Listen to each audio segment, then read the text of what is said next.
So we're class 117 in the Golden Doves, page 65. We're dealing with different approaches to negativity, whether it was Sigmund Freud, whether it was Hegel, of course, Harambam, Bezot Alita Kulana, which was the goal here. But we still want to go a little deeper into the idea of negativity.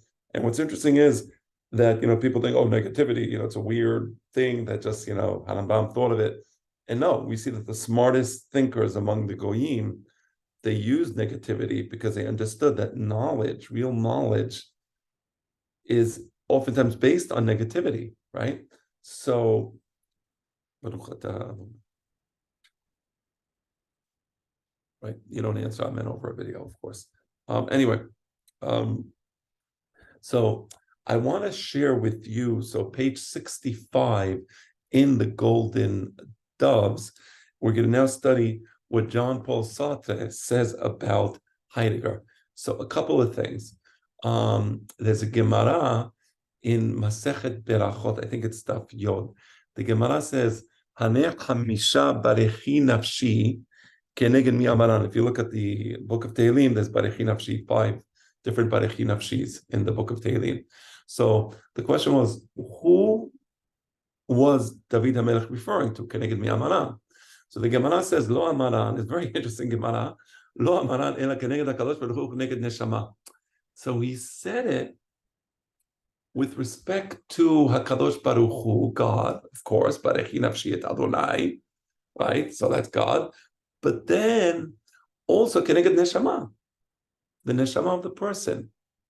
And then the Gemara explains that it's not HaKadosh Baruch Hu malech kol ha'olam, af neshama mele'a et kol haguf. The same way God fills up the world, right? But he doesn't exist in space, but he fills up the world, right? Are you seeing the dichotomy? He doesn't exist in the world. That's negative knowledge, but he fills up the world, right? So you understand that. Af neshama mele'ait kol haguf. Also, the neshama fills up the entire body, but the neshama is not in the body in that sense, right? Because the neshama has a reflexive ability to ponder upon, right, the body, right? So it fills the body, but it's not exactly in the body because it's not a physical thing. But it gives a few more things. The same way God sees but cannot be seen. Our neshama sees. It sees what we're doing. It can't be seen though. So there's like, what do you mean when you mean it sees but it can't be seen, right? So you see, so in that sense, it's like a Kadosh Baruch Hu. There's a presence, but the presence is an absence, right? You see the negative knowledge? So there is a presence of God, but that presence is expressed somehow in an absence. So similarly, the neshama.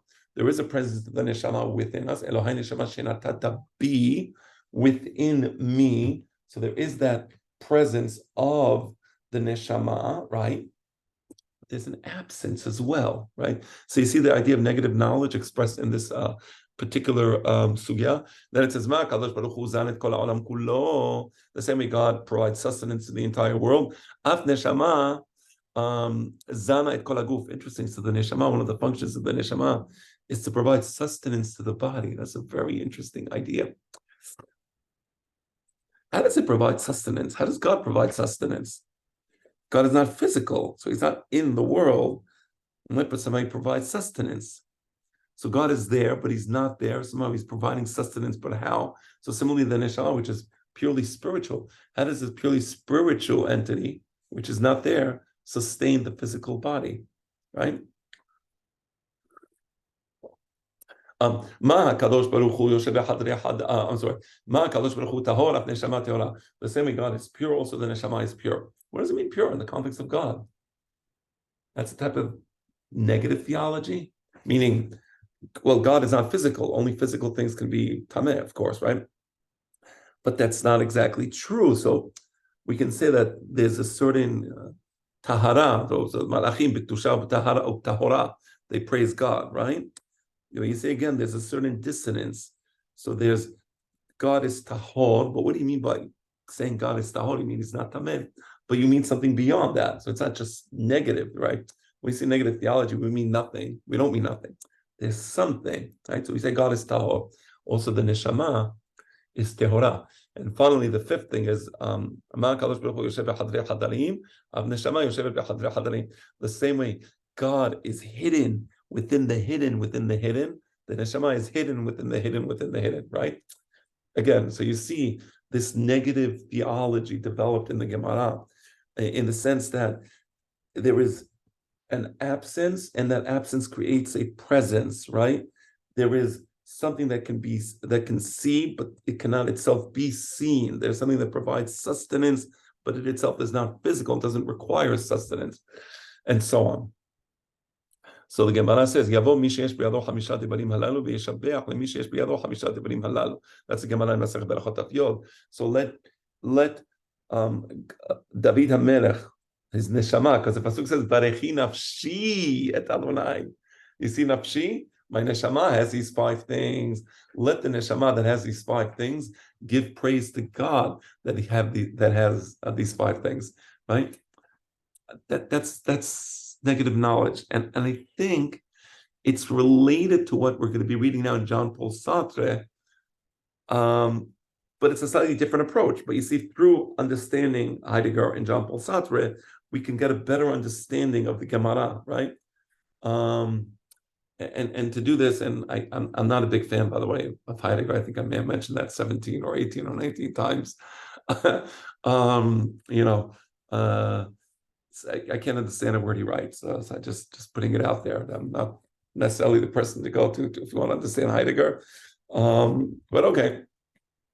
But I want to tell you a little about the concept of Dasein. Dasein is a German word for existence. So you say, well, if it's a German word for existence, just say existence. So no, because Dasein is a special word. It's actually constructed of 2 words: da, there, sein, existence. Existence there. That's a very important concept. Heidegger wrote a book called Being and Time, right? So Heidegger uses the term Dasein to refer to a unique mode of existence. Being there, he says, is human existence. And by human existence, he doesn't mean simply the biological or the psychological entity that we call a human being, but rather it's a special way that man is in the world. So being there, being in existence, man's beingness in the world is a special type of beingness, because man always exists in a particular historical context, in a particular social context, in a particular time, in a particular history. But here's what makes it amazing. Although man is there, man can reflect upon man. So man can sort of escape himself. That's why he's not in himself, right? And he can look at himself.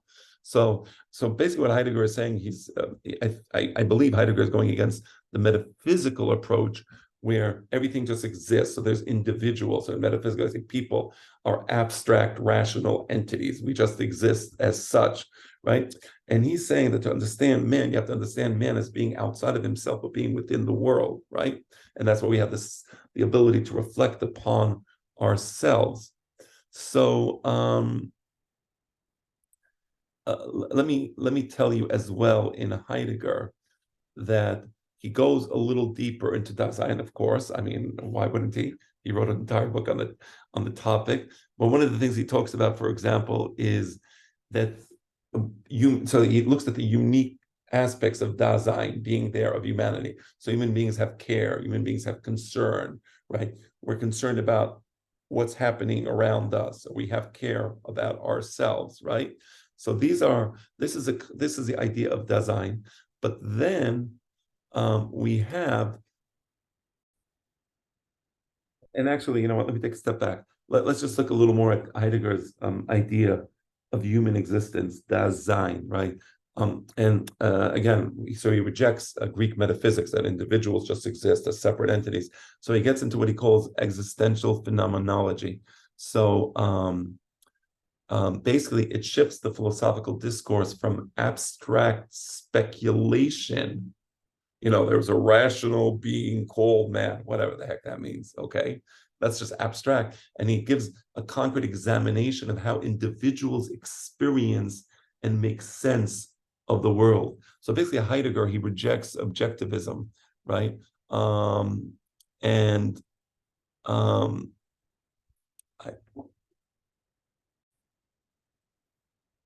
what he talks about is he has this idea of authenticity. I don't know why they use the word authenticity, but okay. But the idea is nevertheless that because man can reflect upon himself, man can therefore assume personal responsibility for one's choices, right?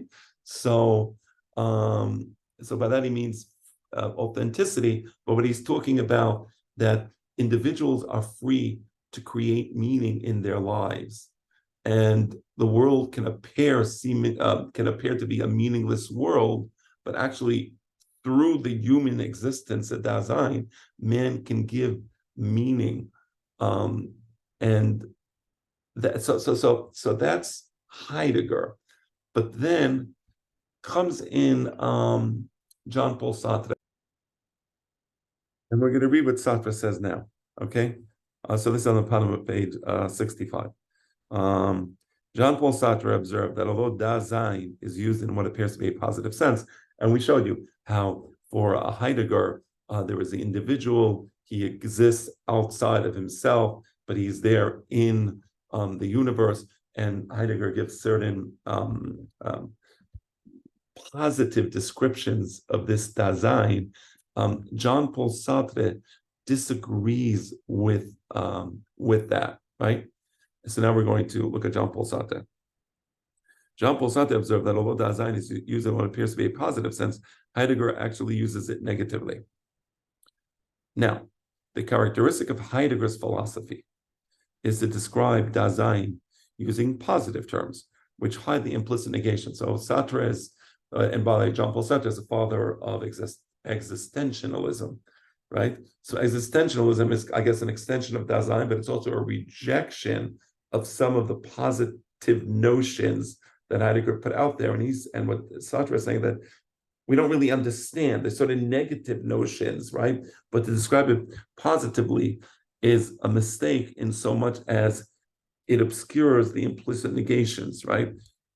So here's the quote. Dasein is outside of itself in the world.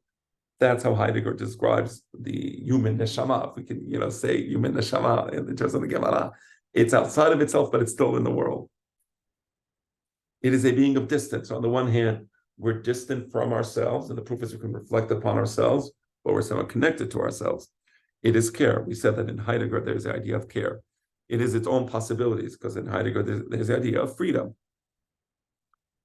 Satre, all this amounts to saying that Dasein is not in itself. When you say that he's outside of that, what do you mean he's outside of himself? What do you mean by that? Obviously, the person is here. This is Satre's critique of Heidegger. The person is where the person is. He's in a physical space, right? So what do you mean he's outside of himself? So Satre is saying that you have to understand that in terms of negativity, negative theology. It's not a theology. Let's call it negative philosophy, right? All right. That it is not in immediate proximity to itself. That, again, the same with the neshama, where exactly is it? It's memalet kol haguf, but it's not in the guf, it's in hadrei hadarim. You see that? So it's kind of a negative theology. So that's the point of Jean Paul Satre, right? So Heidegger says, oh, the neshama is out there. It's out of the body in the existence of the world, kind of. And what I understand is that Jean Paul Satre is being critical of that. What do you mean he's out there? You mean he's not in here, but what exactly does that mean? So that's negativity. And that it surpasses the world in as much as it posits itself as not being in itself. So on the one hand, we surpass the world, the same way our neshama. The neshama is tahor, like God is tahor. So there's a certain element of us that the neshama surpasses the physical existence. That's what it means when it says it's tahor, right? Understand that. God surpasses the physical, so there's no barminan, there's no tum'ain in there. Tum'ain is only the physical. So you say the neshama is tahor, you mean the neshama is not physical, and therefore it's tahor, right? So you see that? Surpasses the world in as much as it posits itself as not being in itself, as not being in the world. Maybe he read the Gemara in Masechet Berachot that I just read. I don't know, but he seems to be dealing with the exact same issue as the Gemara in Masechet Berachot, Daf Yod, Amud Aleph. It's amazing, I think. In this sense, Hegel is right rather than Heidegger when he states that mind is the negative. You remember that Hegel spoke about the structure of negativity in human understanding. So Jean Paul Sartre's criticism of Heidegger is Heidegger was too metaphysical. Again, forgive me, I'm not a philosopher. I'm not pretending to be a philosopher, but I think he means that Heidegger, I don't know if the word is metaphysical, but it's two and two, and this is where the neshama is, and this is what the individual is, and this is, the care of the individual and the authenticity of the individual. And Jean Paul Satre is saying, hold on just 1 second. You don't mean these things literally, you mean them in a negative sense.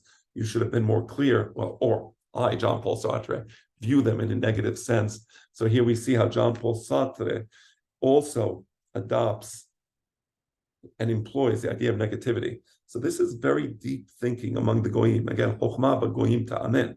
There is wisdom among the Goyim. In Hegel, and that was the end of Jean Paul Satre. Okay, my father. In Hegel, negativity pertains to the very structure of the mind, right? The mind structures things in terms of negativity, right? I go outside, the air is clean, it feels pleasant. So I structure that as a unpleasant experience, right? But I only recognize the pleasant experience because I had a non-pleasant experience, because the other day I was outside in the smog. But because I was outside in the smog, which was an unpleasant experience, I can therefore understand and appreciate and experience the pleasant experience. So you see there's kind of a duality between positive and negative. In Hegel, negativity pertains to the very structure of the mind, and in Heidegger to the original structure of human reality. I don't know what my father means by that last sentence. That in Heidegger, negativity pertains to the original structure of human reality. Perhaps he means in the sense that human reality, we view ourselves as only ourselves, and the structure of human reality is no, you're not yourself. You're out there in the world and you interact with the world. That's what I believe my father means, that negativity in Heidegger refers to the original structure of human reality. Right? Human reality is not with respect to yourself, but with respect to the world. To both, Satre addresses a question that would be particularly significant in our investigation of Harambam. Back to Jean Paul Satre. Okay. Actually, we can put, you know what? We're gonna do this in the next class, because this class was a little intense, I think. So